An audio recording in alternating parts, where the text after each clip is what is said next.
children that have died. Here is a remembrance of some of the children that died after eating ukudla that was poisoned from spaza shops. Until today, those children have never received justice. Many buildings in the CBDs have been hijacked by foreign nationals. In particular, we don't see the media covering those stories. They just want to be where the migrants are and ask them if they've had food. Have you had food? Have you had a bath?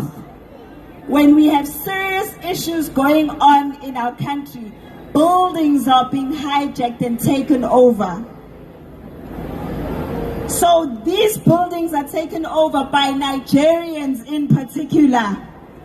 But when South Africans complain, they are told that they are xenophobic.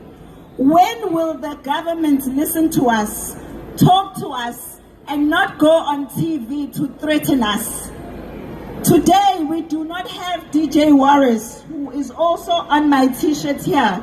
May his beautiful soul rest in peace. He was brutally killed for fighting against the taking over of buildings.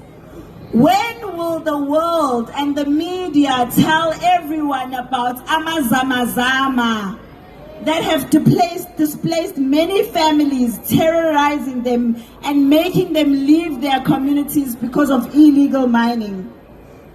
Our neighboring countries such as Zimbabwe, Lesotho and Mozambique are the ones that are dominating in that field of zamazamas, and we all know this. But the media pretends like it's not happening, only because it's happening to a South African. We want our laws to be enforced. We want our people to feel safe in their own homes. Women must be free to walk in the streets in our country without any fear of being abducted or even injected, which was happening here in Durban, and the government pretended that it's not happening. We would like to use our laws to fight for the freedom of the weak and the poor in our country. We are incredibly grateful for the foundation that was laid by our forefathers who taught us that there's nothing wrong with taking to the streets if you are tired of your government. We look at heroes who fought for this struggle. Khosi Kgaleshewa, the Kings Hints Kawuta, David Sturman, who resisted colonial encroachment. We are the descendants of Shaka Zulu. We are the children of 20,000 warriors who fought and succeeded in the Battle of Isandlwana. We are the children of Mkabayi Gachama.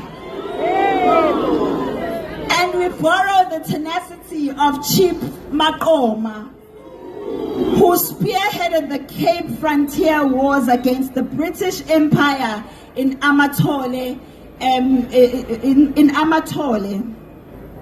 So,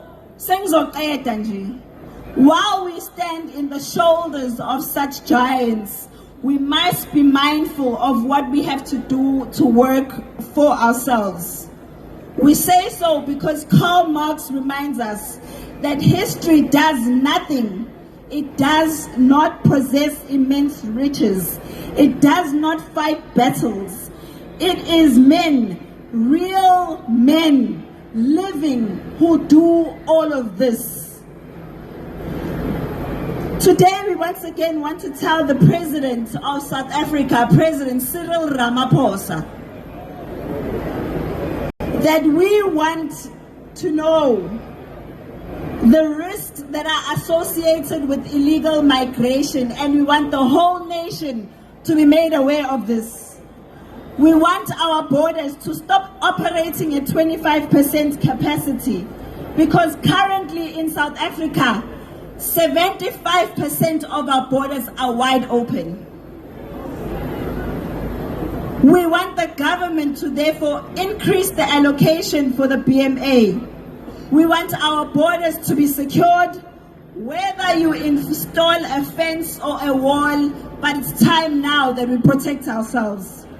South Africans want no illegal immigrants to ride on the back of crocodiles into our country. No forest must be used as a border to our country. We want the BMA to act to amend the act so that they can operate inland. And we want the BMA to be able to increase their immigration officers. South Africa currently only has 800 immigration officers in the whole country. We want the number to be increased to 10,000. We want our laws to be totally overhauled, particularly the Criminal Procedures Act, Immigration Act, Police Act, and the Business Act, to mention just a few. Mr.